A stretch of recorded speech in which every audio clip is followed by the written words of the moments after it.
All right, good afternoon, everyone. Thank you so much for joining us for our Transgender 101 training. My name is Tiffany Charles, and I have my co-facilitator with me, Bethany Diaz. Just a few things about what we are going to do today. Let me actually just move my slide here.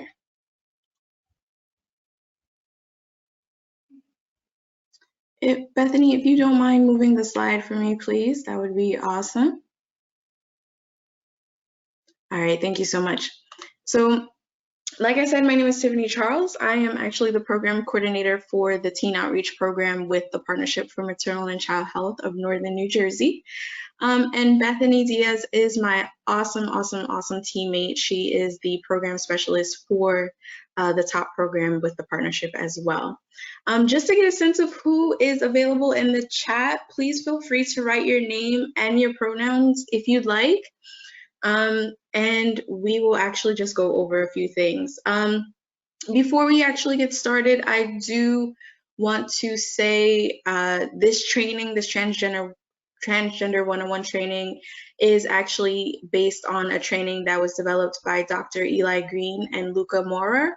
Dr. Eli Green is the founder and developer of the Transgender Training Institute that is based out of Pennsylvania.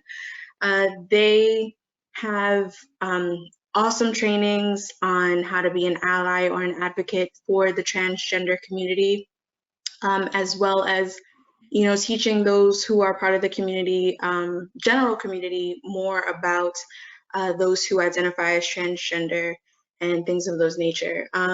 Before we get started, I would like to acknowledge that Bethany and I are cisgender facilitators, and we do recognize our privilege. And I would like to take this time, if we have any transgender audience members with us today, please feel free. I definitely invite all of you to please feel free to reach out to us if you feel like we need to be called in, if there was something that we missed in our presentation, or if you feel like there's something that we should be focusing more on in the presentation. So just a little bit about what we are going to go over today during our training. We are going to go over the foundations. So we're going to give you the basics, right? So the difference between sex, gender, orientation, we will go over those. We're also going to go over transitioning and coming out, just briefly discussing what experiences those who are part of the transgender community may experience, right? And also prejudice and privilege, what that looks like, and we'll review everything that we've discussed. So just a summary of what we've gone over, and also we're going to go over an inclusivity self-assessment. So just basically getting a closer look on ourselves and how we feel, and anything that we feel like we might be able to work on to better, right? I also want to make a note, we do have handouts that are available on the side panel, so please take a look at those. That offers more information about the material that we're gonna go over this afternoon. And also please feel free to ask any questions that you have in the chat, and we will do our best to answer those during our training. Okay, so next slide. All right, awesome. So just a few notes about what's going on and what's going to be mentioned in our presentation. So language is ever evolving, right? So language is also always changing, right? Just to be more inclusive of our LGBTQIA communities. It's not okay to know everything. It's okay not to know everything, I should say, right? Because we're all learning, right? Even myself and Bethany, we're all learning as well. And of course, use the language that you have, right? If it's outdated, if it's incorrect, then anyone who definitely identifies as as part of any of those communities will be more than happy to correct you or educate you, let you know what the correct language is. Also, we reserve the right to remove overtly disrespectful people from the meeting. If we feel that we are receiving messages in the chat, we can remove you from the meeting. Please, we ask you to be respectful right, of all people and persons who are in attendance today. And this is a one-on-one training. We don't have all the answers. Basically, one-on-one means we're going over the basics, right? We're not going to go into too much detail. Everything that's being mentioned today, we can spend hours on hours of discussing. It's very, very broad, but like I said, we're just going to cover the basics. And like I mentioned earlier, this session is informed by Dr. Eli Green and Luca Mora and the Transgender Training Institute, or TTI. All right, so let's go to the next slide here.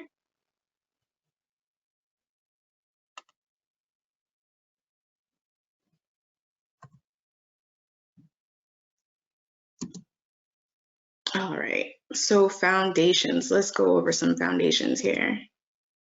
So this is actually some transgender terminology. You'll see a word bank on the top with some definitions at the bottom. So we have cisgender, gender nonconforming, biological sex, gender dysphoria, medical transition, sexual orientation, heterosexual, transgender woman, transgender, transgender man, sex assigned at birth, pubertal suppression, gender expression, and gender identity. So like I said, we have definitions that are listed at the bottom. So we're gonna allow everyone some time to match the definitions with the words.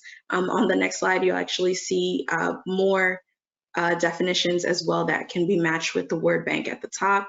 At the very end of our training, we'll actually give you the answers to these this fun activity. And also in the handouts, you will see this same worksheet with the list of the words and the definitions so that you can keep a copy for yourself. So next slide, please.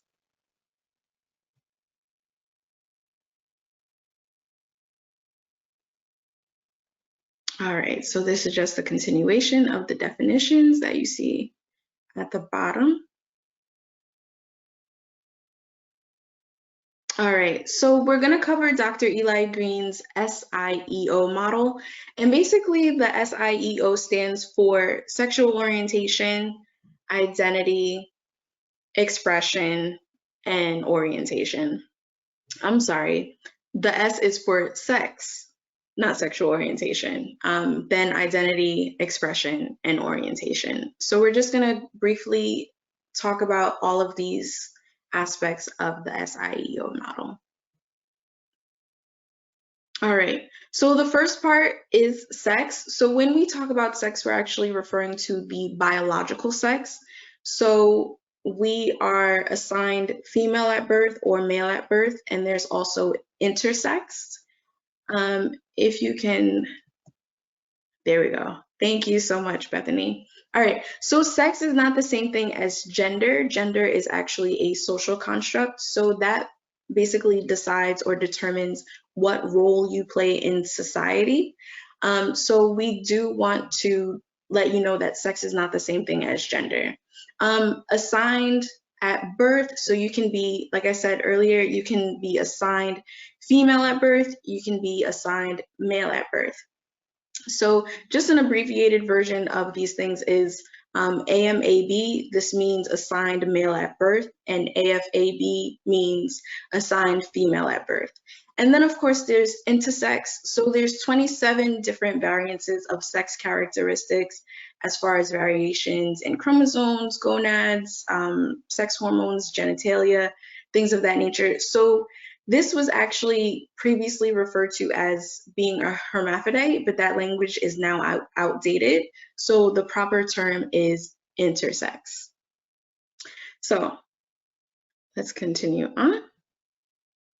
All right, so we want to make sure that we are using inclusive language, right? So people with vaginas, people with penises, this is more inclusive because not always people with vaginas will identify as a woman or female, and people with penises may not always identify as a man or as male.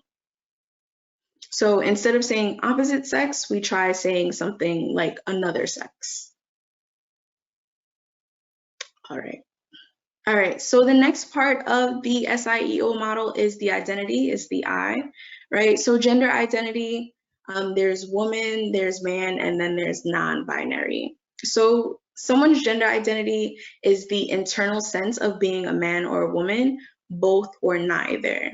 So non-binary actually falls into neither. Someone who is gender non-conforming or who identifies as non-binary is someone who does not feel as though they identify as a man or a woman. So identity is not visual, right? We'll actually talk about expression in a minute. And as such, we should never assume someone's gender just by looking at them. So if you are curious, you want to know, or you're not sure, never assume, right? Always just ask. It's okay. That means you're willing to learn, right? As long as you come to the person with humility. And ask, what are your pronouns? And what name would you like to use? Just a few things. All right, next slide. All right, so more about the identity. Trans women are women and trans men are men, right? We don't say this person is a transgender woman or this person is a transgender man unless there is a need to specify. However, we say woman and we say man, right? As long as that's actually how they identify. All right, transgender is an adjective, it's not a verb or a noun. So you would say they are transgender, not he is transgendered or she is a transgender. That's inappropriate language. All right, next slide. Okay, great. And to go to the E part of the SIEO model is the expression. So we have feminine, masculine, or androgynous. So gender is largely a performance, right? As I said earlier, it's a social construct. So basically how society feels we should express ourselves is a lot of, that has to do with a lot of how we may assume or place labels on other people just by how they look, right? So you can identify one way and perform or express yourself in another way. So how you dress, your hair, your makeup, your speech, this is all part of expression, right? Gender roles often based in limiting expression. So a lot of the time society may think that if you're a woman or if you're feminine, you should act a certain way, you should dress a certain way, you should have certain roles, right? That's usually the assumption. The same thing with men. If you look like a man, if you were assigned male at birth, then you should have certain gender roles within society, right? So many ways one can definitely express themselves, and this can be culturally specific, right? For each culture, it's different, it varies. In Western society, the expectation may be for the man to work and get money and take care of the household. However, it may be something completely different in a different culture and society. All right, next slide, please. All right, and now for the orientation part. So sexual orientation is actually very different because the other parts of the model have to do with the identity and expression of someone. However, the sexual orientation is something different. It's not necessarily a physical expression or identity, basically, is what I'm trying to say. So sexual orientation is who you're sexually and physically attracted to. One thing that's actually not mentioned on here is there's something called romantic orientation. So that is actually completely different from sexual orientation, but we won't get into that. But this is related to the gender that you are attracted to.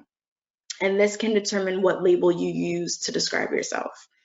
So for example, if you're a woman, if you identify as a woman and you are attracted to other women, then you may identify as a lesbian. And if you're a man or identify as a man and you are attracted to other men, you may identify as gay. All right. Next slide here. All right, so just putting everything together, just a brief summary. So biological sex is determined by chromosomes, right? Genitalia. So female, male, assigned female, male at birth. And then we also have intersex, which can actually be a combination of both female and male chromosomes. It's actually slipping my mind as to what I want to say, but you can have a combination of both female and male with intersex. And also gender identity is, you can identify as a woman or you can identify as a man or non-binary if you don't feel like you identify as either. And then of course there's the expression. You can have feminine expression, you can have masculine expression, or androgynous, which is actually a combination of both feminine and masculine. And then we have sexual orientation, which is somewhat related, but a group of its own, where you can identify as lesbian, gay, bisexual, pansexual, heterosexual, or straight. Asexual, which means there's no sexual attraction to either man or woman or even someone who identifies as non-binary. Then there's queer, and there's so many more sexual orientations that we could possibly go into. All right, next slide, please. All right, so this is basically what I definitely covered. So we have LGBT2. So the L is lesbian, G, gay, B, bisexual, T, transgender, and 2 actually touches on two-spirit. So this is how Native Americans or Native peoples identify those who identify as, categorize those who identify as transgender. So that's what the 2 is. So like I mentioned before, the T and the 2 would be, its identity. So that's actually what we're going to focus on today. And altogether we have LGBTQIA+. I am tripping over my words today, y'all. All right, next slide. All right, so just a little bit more about the non-binary identity. So we went over biological sex, gender identity, and expression. So non-binary is an umbrella term for itself, even though transgender can be an umbrella term as well.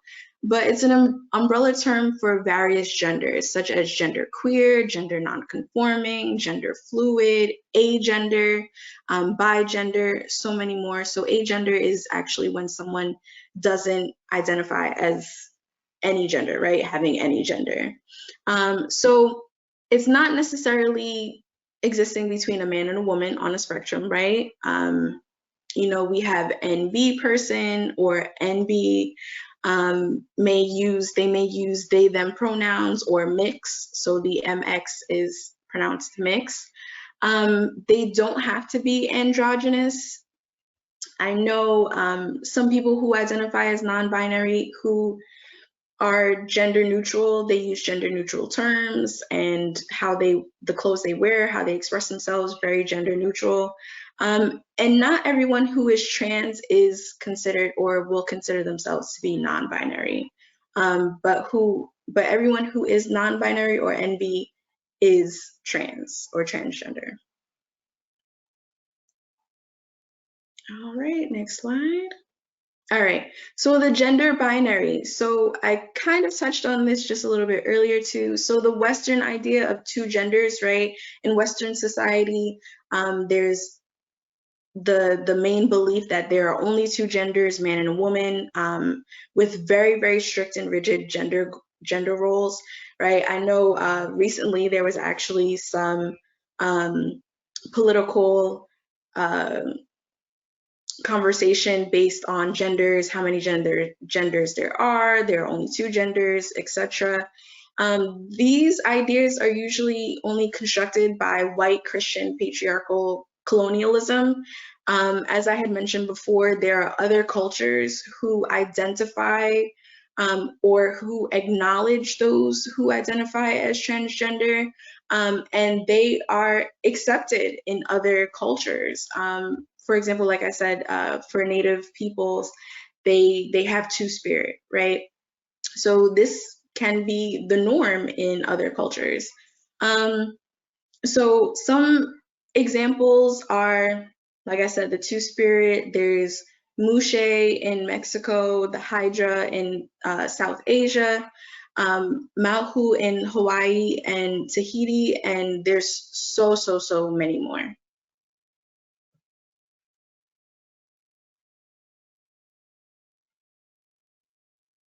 All right, and now I'll pass it over to you, Bethany. Okay, hi everybody. My name is Bethany. I am going to be facilitating a little bit talking about transitioning, coming out, and the importance of pronouns.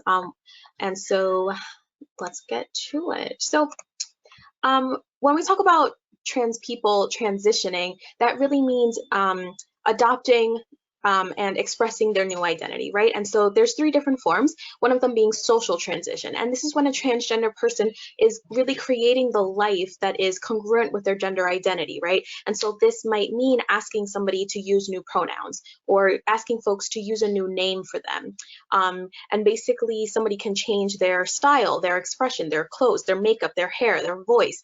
And so when somebody is making that transition, these are some of the things that you might see that they're doing. Again, changing their gender expression, changing their pronouns, asking to be called by a different name, etc. There's also another form of transition that is called medical transition. And a lot of the time when we talk about transgender people, or when people who are trans and non-binary are highly visible, this is the form of transition that people get caught up on. Oh, what did you do medically? Did you change your body? And so we do want to explain a little bit about medical transition. Medical transition is a long-term series of medical interventions that utilizes hormonal treatments or surgical interventions, or both, to change a person's body to be more congruent with their gender identity. And so some examples of these interventions might be hormone therapy, gender affirming surgery, voice and speech therapy, and more. And so medical transition is the approved medical treatment for what's called gender dysphoria. Gender dysphoria is the formal diagnosis used by physicians and psychologists to indicate that a person meets the criteria to engage in medical transition. And so this is like a billable code that folks use in medical contexts to basically approve a person for medical transition. The last thing we want to mention about medical transition is pubertal suppression, which can be really controversial when folks don't know a lot about it. And so we do want to just explain that as well. Pubertal suppression, or also known as puberty blocking, is the medical process that delays the onset of puberty in transgender youth. And so this is an approved medical treatment for youth that safely provides them time, provides time for the youth and their caregivers to determine whether to administer sex hormones at the start of puberty so that their bodies don't develop the secondary sex characteristics that are incongruent with their gender identity. And so a lot of times folks suggest that this is permanent and that, we shouldn't do that to young people. And I do want to just mention that this is a non-invasive and reversible process that just slows the growth of sex organs and the production of hormones. And so if it slows the production of hormones, that can be reversed. And so pubertal suppression is not necessarily permanent. Another note about pubertal suppression and just in general medical transition, not all transgender people want to medically transition, right? So sometimes you'll meet a trans person who didn't want to change their body, and that's okay. They're still trans. They still went through the social transition. They still changed their name, or if they did, or their pronouns, right? Medical transition isn't necessarily the threshold for a trans person to be trans, right? A person really shouldn't be judged whether or not they choose to medically transition or are able to medically transition. Medical transition is extremely expensive, right? And so there's many different options and procedures that are potentially involved, and each transgender person who desires to medically transition gets to make that decision about which combination of interventions is best for them. And so the last form of transition that we're going to mention today is legal transition. And this has to do with a transgender person's process of changing their legal documents to reflect the gender that is congruent with their identity. And so this means getting new papers, right? And so this might be stuff like their driver's license, their social security records, their birth certificate, insurance cards, passports, employment records, school records, basically the process of legally changing their name and or their gender marker. A gender marker refers to the letter that appears on a person's documents. So for instance, like M or F. And so the gender marker on a person's documents, they basically will be their sex that was assigned at birth until they're able to undergo the process to change it.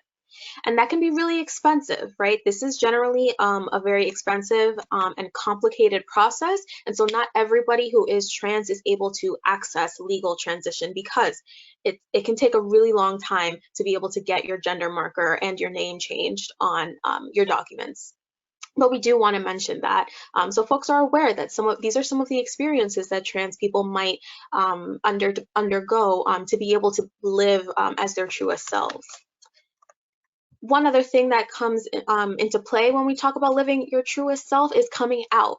And we say coming out again and again and again. Coming out, we might know this as a lot of folks have an understanding of coming out as in regards to sexual orientation. So coming out as a lesbian or coming out as bi or gay. And that's related, right? But a lot of people have not thought about the unique implications of coming out as a transgender person and how this has to be navigated all the time on a consistent basis. Coming out is the process through which a trans person acknowledges and explains their gender identity to themselves and others. And like I mentioned, a lot of folks have an understanding of coming out as coming out of the closet per se, as a lesbian or gay or bi, but not everybody has the full understanding of coming out as a trans person. So let's go over some examples, right? Typically when we think of coming out, we think of somebody who sits down with their family members and friends and tells them their sexual orientation, and it's a one-time event, right?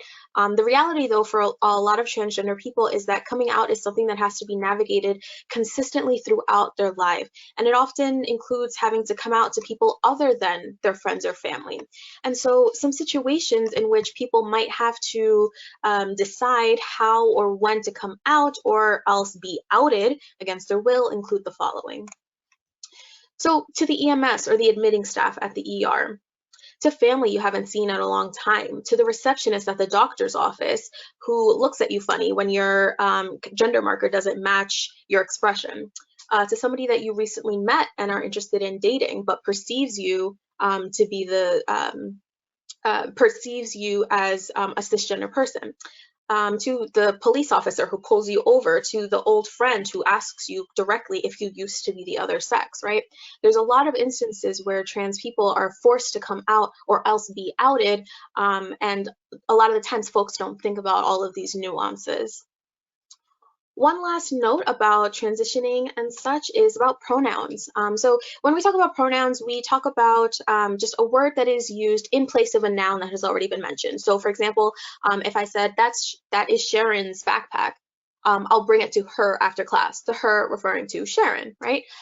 Pronouns are an important part of our identity, and when using pronouns, it's important to use the language that affirms somebody's identity. So what they tell you to be, what they tell you their pronoun is, use that, because that is a part of their identity, right? It's really not cool to use a different pronoun than what they say is their pronoun, because that's what's called misgendering somebody. And so this really is just a matter of basic respect, and not doing this, like not using the pronouns that somebody asks you to use, whether that's purposefully or accidentally, is generally perceived as like a disrespectful and hurtful act, because it really denies that person their humanity. And so we're going to show a couple examples of gender pronouns. This is just a chart. This is not an exhaustive list because there are a lot of pronouns that are out there. Some of the more popular ones that you might have heard before is like she, her, hers, which are my pronouns, he, him, his, they, them, theirs, and there's also other pronouns like sie, zim, zer, em, ers. These are all pronouns that some folks might use, and while it might take some getting used to use some different language, we ask you to remember what we said at the beginning of the session, is that language is ever evolving, and so you might be hearing things that you've never heard before, but again, it's a matter of basic respect to be able to adopt new language and to really show people that you are trying. And just one last note about pronouns, a lot of the times when folks are asked for their pronouns, they'll say, oh, I don't have any. But I do want to note that everybody has them. Everybody has pronouns because everybody is referred to by something, right? So if you have never thought of this before, this might be a good opportunity to think to yourself, like, what are my pronouns? What is the word that I want people to refer to me as? A lot of the times, if you are a cisgender person, which we will get into in just a moment, a lot of the times it will be the language that you've heard your whole life, right? So if you were assigned female at birth and you identify as a woman, you might be really comfortable with she, her, and hers, right? But I do want to mention that everybody has pronouns. And so it's a matter of inclusivity. It's a matter of actively trying to include people when you give your pronouns to others, even if you do identify as cisgender. So I will pass it now back on to Tiffany, and we will go over our third section of today's session, which is prejudice and privilege. Yes, thank you so much, Bethany. All right, so we're just going to get a little bit into understanding prejudice and unpacking cis privilege. Let's go to the next slide.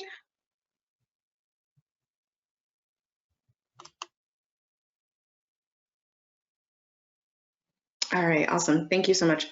So just a little bit about understanding prejudice. So transphobia, this is defined as anti-transgender sentiment. So this could include anything about discomfort, hostility, microaggressions, which we'll actually get into in a little bit, right? So just a little examples about discrimination.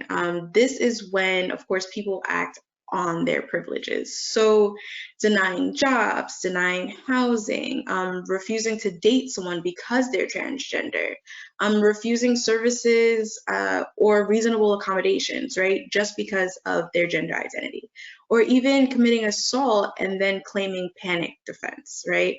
All of this discrimination, right? And of course, transgender people are more likely to face discrimination in public bathrooms than cisgender people. This actually happens more often than people actually realize. So next slide, please. So a little bit about microaggressions. I actually just mentioned it briefly just now. So there are different kinds of microaggressions.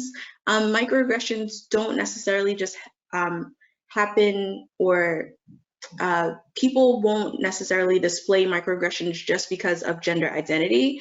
Microaggressions can also be displayed because of race as well. So just a little bit about microaggressions that are displayed against transgender the transgender community, microassaults, right?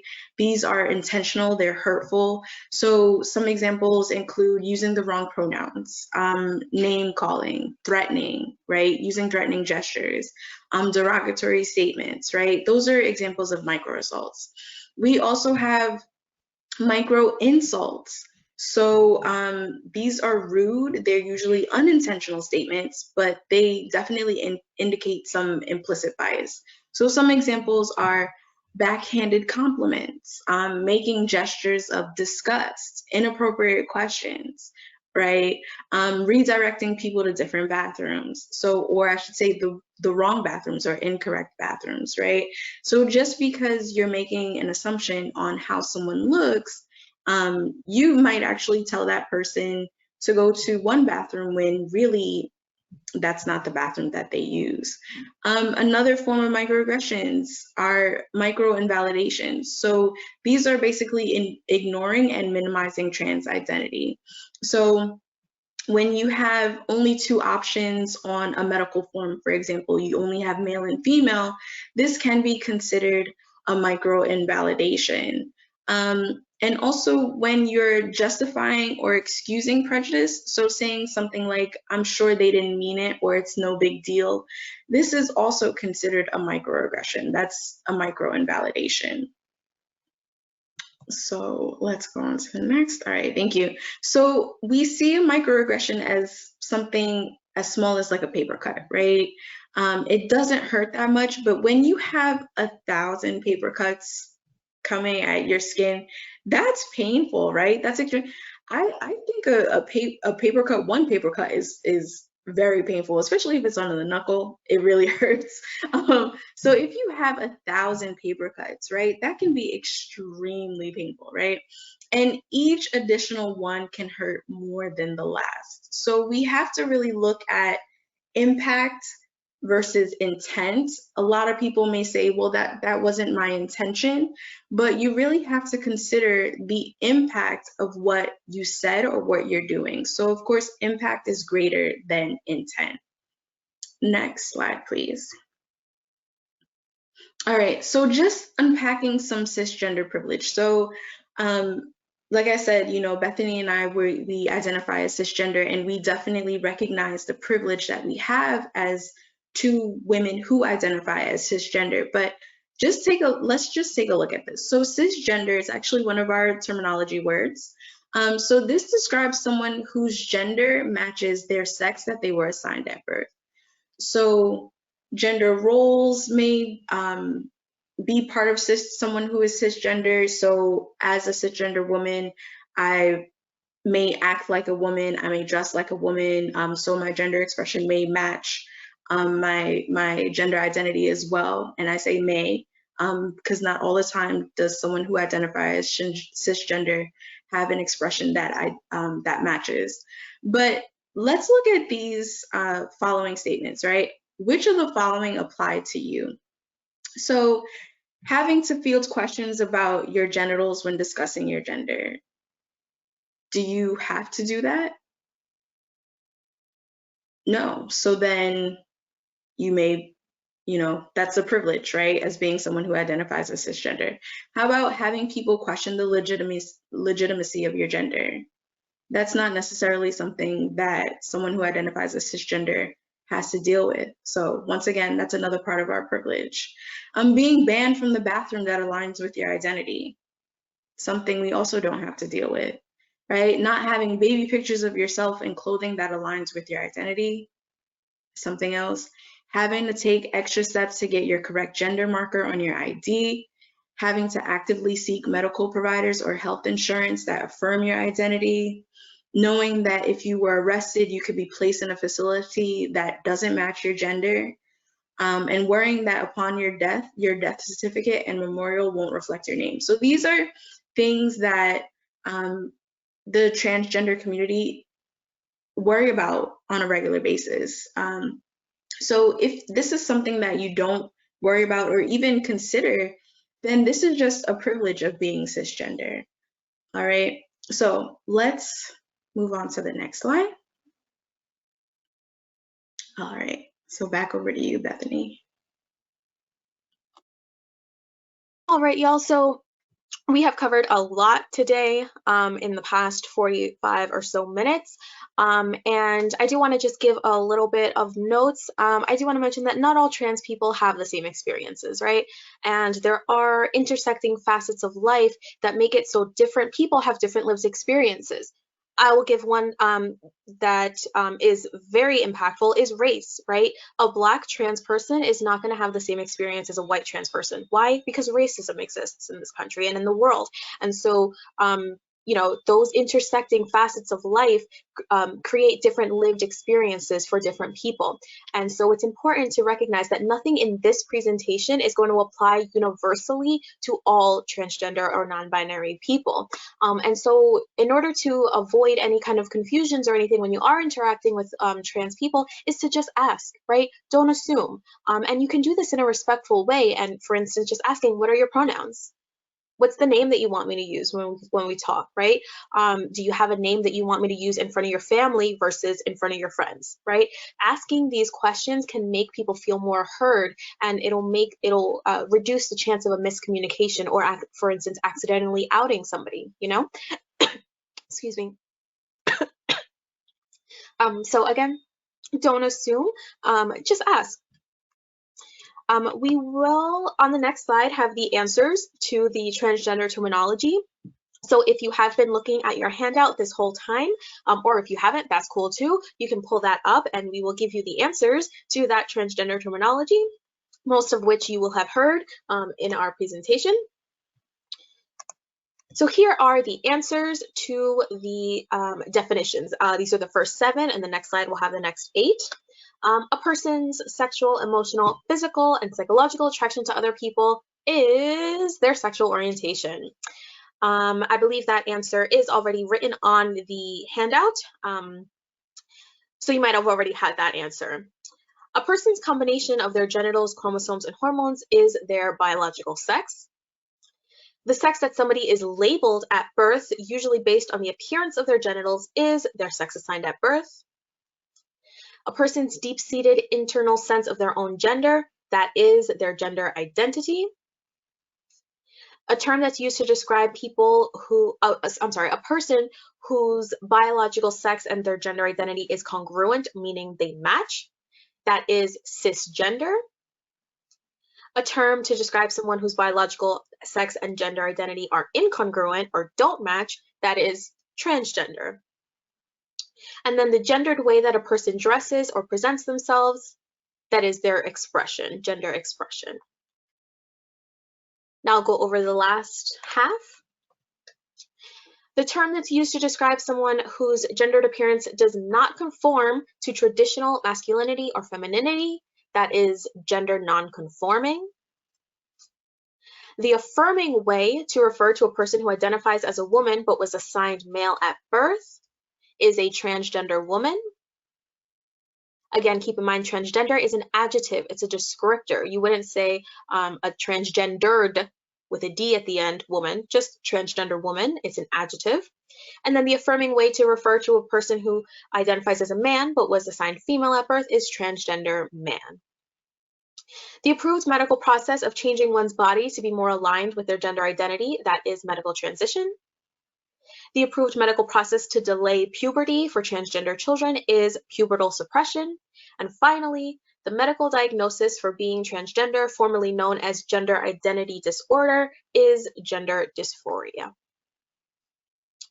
So you can hold on to all of these definitions. It is our hope that you will continue to use these words and add them to your vocabulary so that you can be able to explain these topics to folks when they ask you, right? Or when you come across a situation where, you know, trans people are brought up, trans identity, trans experiences are brought up, you can use these words to explain what you know now about trans experiences and identities.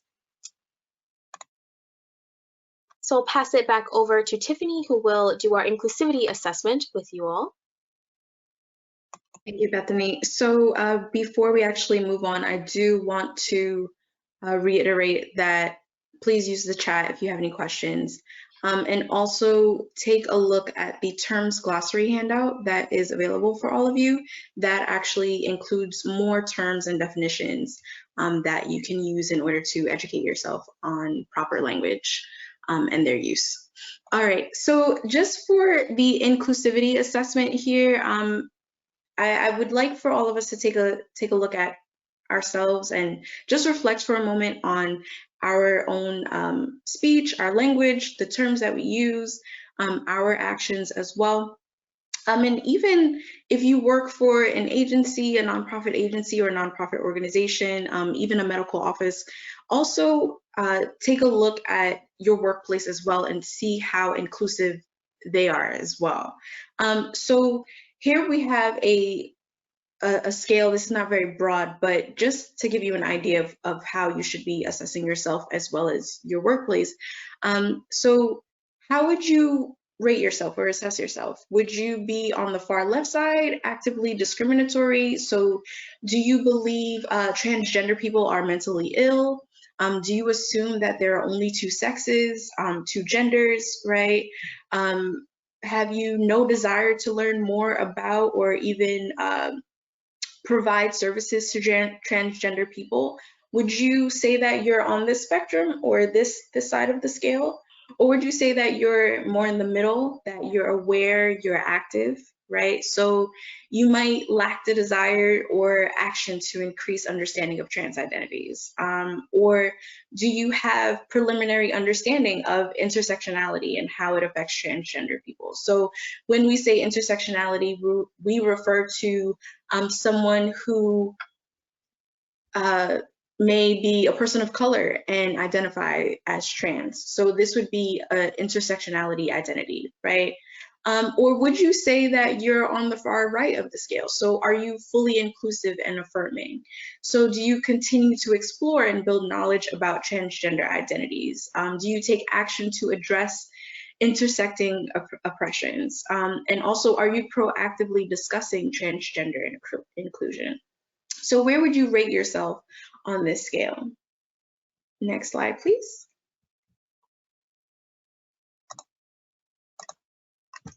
All right, so here are just a few examples of what you can do next in order to further your education on trans identities. So what you can do is follow transgender celebrities and advocates on social media.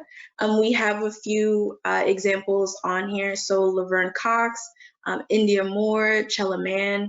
I personally love all of them, especially Laverne Cox. Absolutely love her. She's amazing. Personal opinion, I think she's amazing. And India Moore actually is up and coming actress.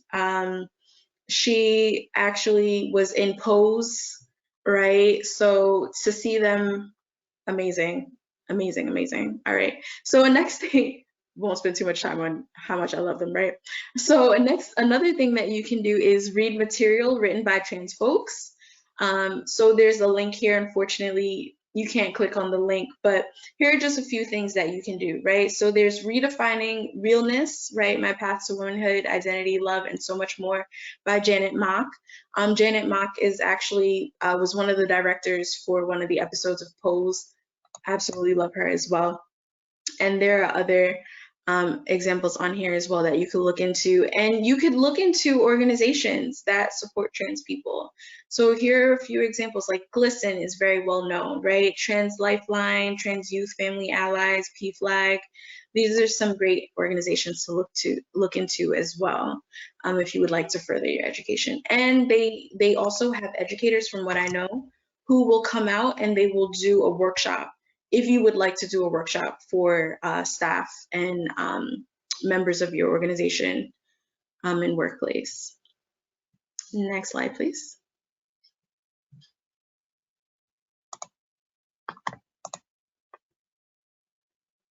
All right, and here are some resources to look into as well. So the Trevor Project, the Transgender Training Institute, as I had mentioned at the beginning of this training, or TTI, very great, have awesome webinars, courses that you can look into. Gender Inclusive Biology, awesome website as well. And of course, Transgender Legal Defense and Education Fund. So this is more so for our transgender folk who might be looking for assistance as to how they can legally and socially transition. So that's a great resource for them as well. All right, and next slide, please. We should be wrapping up here. All right, and that is actually the end of our training. So please, please, please feel free to reach out to us, to contact us, to send us an email if you have any questions. And also, if you're interested in learning anything more about our organization, the partnership, and the other programs that are available within the partnership, please visit our website. All right, I think I see a few messages here. All right. All right, and that's all. Thank you so much, everybody, for joining us. It was a pleasure. I hope everyone enjoys the rest of their day.